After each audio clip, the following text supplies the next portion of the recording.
Electronic configuration. तो जैसे हमें पता है कि जो हम नॉर्मल इलेक्ट्रॉनिक कॉन्फ़िगरेशन करते हैं तो उसमें हम किस तरह से करते हैं, उसमें हम इलेक्ट्रॉन को जो डिवाइड करते हैं, इलेक्ट्रॉन को जो उसमें अलग अलग सेल्स में रखते हैं, तो वो रखते हैं हम सेल्स के बेस पे। अब जैसे हम अगर बात करें सोडियम की, तो इसका अगर हम इलेक्ट्रॉनिक कॉन्फ़िगरेशन निकाले नॉर्मल, तो वो क्या आता है, इसका एटॉमिक नंबर जो है वो है 11। तो इसको हम किस तरह से डिनोट करते हैं, 2,8,1। यानी कि यहाँ पर जो इलेक्ट्रॉन है, 2 इलेक्ट्रॉन कहाँ है, फर्स्ट सेल में, 8 इलेक्ट्रॉन कहाँ है, सेकेंड सेल में, और जो 1 इलेक्ट्रॉन है वो आएगा थर्ड सेल में। तो ये क्या है, ये जो है यहाँ पर इलेक्ट्रॉन ये दिखा रहे हैं, ये शो कर रहे हैं सेल को, बट सेल्स के अंदर भी क्या होती है, सब सेल्स होती हैं। तो सब सेल्स में किस तरह से इलेक्ट्रॉन को हम रखते हैं ये हम देखेंगे। अब जैसे हमें पता है कि सेल्स होती है, अगर फर्स्ट सेल क्या होगी K, सेकेंड होती है L, थर्ड होती है M, और इसी तरह से M, N, M के बाद आएगी N। तो अब सेल का तो हमें पता है कि K, L, M, N ये क्या होती है, सेल्स होती है। अब सेल्स के अंदर भी क्या होंगी, सब सेल्स होंगी। सब सेल्स कौन कौन सी होंगी, अब जैसे K है, K के अंदर भी क्या होंगी, सेल्स होंगी, L के अंदर भी क्या होंगी, सेल्स होंगी। सब सेल्स होती है इनके अंदर। अब सब सेल्स कौन कौन सी होती है, सब सेल्स होती है S, P, D और F। तो ये क्या है, ये होती है सब सेल्स, और इनमें ही क्या होता है, इनमें ही हम इलेक्ट्रॉन्स को रखते हैं। अब S जो है, अब ये तो हो गई है सब सेल्स। अब सब सेल्स में भी क्या होते हैं, ऑर्बिटल्स होते हैं। अब ऑर्बिटल्स कितने होते हैं, सब सेल्स S में कितने ऑर्बिटल होंगे, S में जो होता है वो होता है 1 ऑर्बिटल। P में कितने ऑर्बिटल होते हैं, P में होते हैं 3 ऑर्बिटल। अब बात आती है D की, D में कितने ऑर्बिटल होते हैं, D में होते हैं 5 ऑर्बिटल, 1, 2, 3, 4, 5। और F में कितने होंगे, F में होंगे 7 ऑर्बिटल, 1, 2, 3, 4, 5, 6 और 7। तो ये क्या है, किसी भी कोई एक सेल है, यानी कि अगर कोई L सेल है तो उसके अंदर क्या है, ये सब सेल्स हैं, और सब सेल्स के अंदर ये क्या है, ये है हमारे ऑर्बिटल्स। अब ऑर्बिटल्स के अंदर जो है वहां क्या होता है, वहां होते हैं इलेक्ट्रॉन्स। और एक ऑर्बिटल में कितने इलेक्ट्रॉन्स होते हैं, एक ऑर्बिटल में होते हैं 2 इलेक्ट्रॉन्स। ठीक है, तो एक ऑर्बिटल में 2 इलेक्ट्रॉन होंगे। अब अगर हम यहाँ पर इलेक्ट्रॉन्स को फिल करेंगे तो S में, S जो हमारी सब सेल है, S जो इसका ऑर्बिटल है हमारे S सब सेल का, इसमें कितने इलेक्ट्रॉन आएंगे, 2 इलेक्ट्रॉन, क्योंकि इसमें क्या है, सिर्फ एक ही ऑर्बिटल है। अब बात करें अगर हम P की, तो यहाँ पर क्या होगा, यहाँ पर आएंगे मैक्सिमम 6 इलेक्ट्रॉन, क्योंकि यहाँ पर क्या है, यहाँ पर 3 ऑर्बिटल्स हैं। अब इसी तरह से D में कितने आएंगे, D में आएंगे 10 इलेक्ट्रॉन्स, क्योंकि यहाँ पर क्या है, यहाँ पर 5 ऑर्बिटल्स हैं, और 5 ऑर्बिटल्स में कितने आएंगे, 10 इलेक्ट्रॉन्स फिल हो सकते हैं। अब इसी तरह से जैसे F सब सेल में कितने ऑर्बिटल्स हैं, F सब सेल में है 7 ऑर्बिटल, तो यहाँ पर क्या आ जाएगा, यहाँ पर आ जाएंगे 14 हमारे इलेक्ट्रॉन्स। तो इलेक्ट्रॉन्स को फिल किस तरह से करेंगे, पहले हम पहले एक ऑर्बिटल में एक इलेक्ट्रॉन आएगा, फिर जब पूरा ऑर्बिटल फिक्स हो जाएंगे, सारे ऑर्बिटल में इलेक्ट्रॉन फिल हो जाएंगे, उसके बाद क्या होगा, हम 2-2 इलेक्ट्रॉन फिल करना स्टार्ट करेंगे। तो अब हमें पता चल चुका है यहाँ से कि सब सेल्स के अंदर, अब ये क्या है, सेल्स है, सेल्स के अंदर सब सेल्स होंगी, सब सेल्स के अंदर ऑर्बिटल्स होंगे, और ऑर्बिटल्स के अंदर क्या होंगे, इलेक्ट्रॉन्स होंगे। तो इस बेस पे क्या करते हैं, हम इलेक्ट्रॉनिक कॉन्फ़िगरेशन करते हैं। अब अगर हम इलेक्ट्रॉनिक कॉन्फ़िगरेशन करें किसी भी हम सब्सटेंस का, तो वो किसके बेस पे करते हैं, इसके लिए हमारा एक प्रिंसिपल होता है। वो प्रिंसिपल कौन सा होगा, ये हम देखते हैं। तो हम किसी भी एलिमेंट में जो इलेक्ट्रॉन फिल करते हैं वो करते हैं ओ के प्रिंसिपल के बेस पे। तो ये होता है हमारा ओ प्रिंसिपल, ये होगा ओ प्रिंसिपल। अब ओ प्रिंसिपल में क्या होता है, इस तरह से इसमें इलेक्ट्रॉन हम फिल करते हैं। तो इसके लिए क्या होता है, हमें इस तरह से लिखना होता है, ये जो प्रिंसिपल है इसमें ही कुछ इस तरह से लिखना होगा। जैसे ये क्या है, ये सब सेल्स है, तो सब सेल्स में हम इस तरह से इनको एक फिनोमिना बना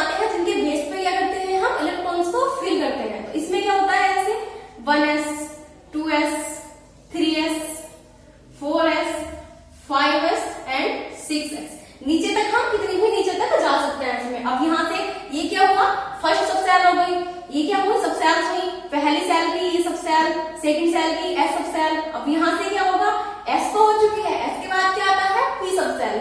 तो यहाँ से स्टार्ट करेंगे हम P, 2p, 3p, 4p, 4p, 5p और 6p। अब ये क्या है, ये सभी सेल्स की जो सेकंड सब सेल होती है पी, वो आ गई है। अब एस पी हो चुका है, इसके बाद क्या आएगा डी सब सेल। तो डी सब सेल कहां से स्टार्ट करेंगे, डी सब सेल स्टार्ट करेंगे हम यहां से 3d, 4d, 5d and 6d। अब इसके बाद क्या आएगा, एफ पी डी तक तो हो चुके हैं, अब आएगा एफ। तो यहां से हम स्टार्ट करेंगे 5f, 6f एंड 7f। अब देखो ये तो सिर्फ हमने सब सेल्स लिखी है, अब हमें ये नहीं पता है कि पहले किस सेल्स में, पहले किस सब सेल में इलेक्ट्रॉन फिल होगा और फिर किस सब सेल में होगा। तो इसको हम किस तरह से लिखेंगे, इसको हम लिखेंगे कुछ इस तरह से, ठीक है। तो हम इसके बेस पर क्या करेंगे, इलेक्ट्रॉन्स को फिल करेंगे। ये क्या है, सब सेल्स है, सब सेल्स में इस बेस पे हम इलेक्ट्रॉन्स को फिल करेंगे। तो जैसे यहाँ क्या है इस तरह से। अब जैसे ये सेल है, अब यहाँ ये नहीं हो सकता कि हम 1s के बाद इस तरह से 2s में जाएं, फिर यहाँ से 3s में जाएं। तो इसके लिए हमें क्या करना होगा, इसके लिए हमें इस तरह से यहाँ 1s में इलेक्ट्रॉन फिल करके फिर कहाँ आना होगा, सेकेंड में। अब 2s में इलेक्ट्रॉन फिल होंगे तो हम यहाँ से नहीं जाएंगे इसमें, फिर हम कहाँ जाएंगे वापस, फिर इलेक्ट्रॉन फिल होंगे यहाँ। अब 2p में हो गए इलेक्ट्रॉन फिर कहाँ होंगे 3s में। अब इसी तरह से हम रिपीट करते जाएंगे और वापस जाएंगे और फिर कहां से स्टार्ट होगा, यहाँ से स्टार्ट होगा। अब जैसे यहाँ 5s में इलेक्ट्रॉन फिल हुए, अब 5s में आने के बाद हम डायरेक्ट 6f में नहीं आएंगे, हम जाएंगे पीछे और 4d से हम स्टार्ट करेंगे। तो इस बेस पे ये जो प्रिंसिपल है, इसके बेस पे हम क्या करते हैं, इलेक्ट्रॉन्स को फिल करते हैं सेल्स में। अब अगर हम बात करें किसी भी एलिमेंट की, अगर जैसे हमने कोई एलिमेंट लिया है एफ में क्या होता है, Fe किसका होता है, Fe होता है आयरन का, ठीक है। अब आयरन का जो इलेक्ट्रॉनिक कॉन्फ़िगरेशन होता है वो क्या होता है, वो होता है इलेक्ट्रॉनिक कॉन्फ़िगरेशन 2, 8, 14, 2।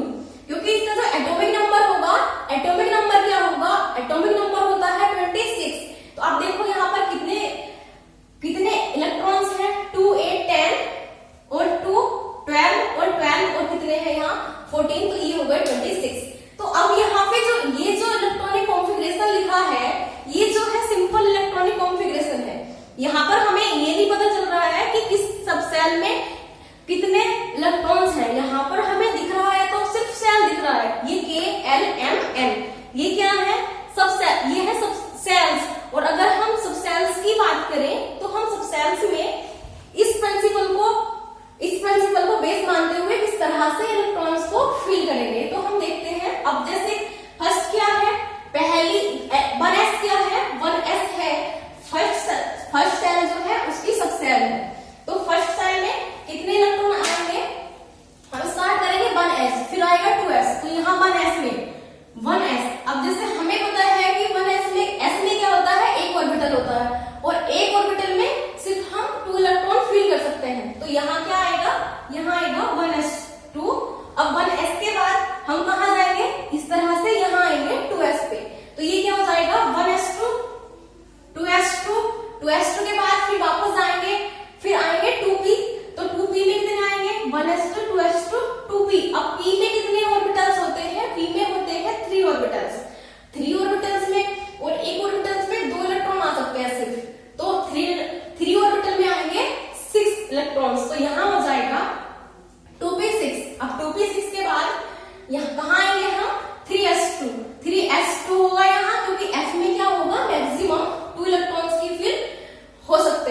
इलेक्ट्रॉन ही फिल करने हैं। तो यहाँ पर क्या आ जाएगा, यहाँ आ जाएगा 3d6।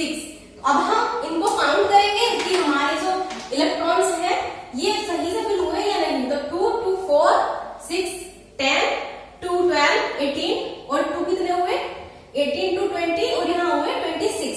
तो यहाँ देखो अब हमें सब सेल्स तो यहाँ पे दिख रही है। अब हम अगर देखें कि सेल्स में किस तरह से ये फिल होते हैं, तो जैसे ये क्या है 1s फर्स्ट सेल है, ये 1 जो डिनोट कर रहा है ये सेल को डिनोट कर रहा है, नंबरिंग जो डिनोट करेगी वो सेल को डिनोट करेगी। तो 1s। अब देखो यहाँ पे कोई वन सेल फर्स्ट सेल कोई और नहीं है। तो फर्स्ट सेल में कितने इलेक्ट्रॉन हुए, फर्स्ट सेल में हुए 2 इलेक्ट्रॉन। अब देखेंगे हम सेकंड सेल में 2s, ये क्या है, ये भी सेकंड सेल का सब सेल है, ये भी सेकंड सेल की सब सेल है। तो यहाँ पे देखिए यहाँ पे 6 और 2 कितने हुए 8। अब बात करते हैं थर्ड सेल की। थर्ड सेल में 3s2 3p6 और ये क्या आया यहाँ पे 3d6। तो टोटल ये कितने हुए हमारे इलेक्ट्रॉन्स 6 ये है 6 ये है, कितने हुए 6 6 12 और 2 ये कितने हो गए 14।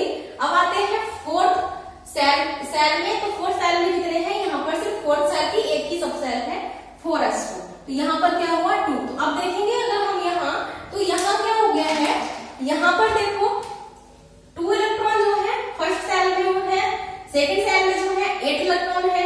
अब 14 सेल में, थर्ड सेल में क्या है 14 इलेक्ट्रॉन है, और जो लास्ट सेल है फोर्थ उसमें क्या है 2 इलेक्ट्रॉन्स है। तो यहाँ पर हमें कुछ बच्चों को ये कंफ्यूजन होता है कि ये जो इलेक्ट्रॉनिक कॉन्फ़िगरेशन किया है, अब जैसे थर्ड सेल में जो हम मैक्सिमम इलेक्ट्रॉन फिल कर सकते हैं वो 18 कर सकते हैं, बट यहाँ पे 14 क्यों लिखा और यहाँ पे 2 क्यों लिखा। तो अब हमें इस बेस पर अगर हम इलेक्ट्रॉन्स को फिल करेंगे तो हमें समझ आएगा कि यहाँ पर 2 इलेक्ट्रॉन किस लिए है और यहाँ पर 14 इलेक्ट्रॉन किस लिए है। ठीक है, तो हम ओबाउ प्रिंसिपल के बेस पर इलेक्ट्रॉन को फिल इस तरह से करते हैं।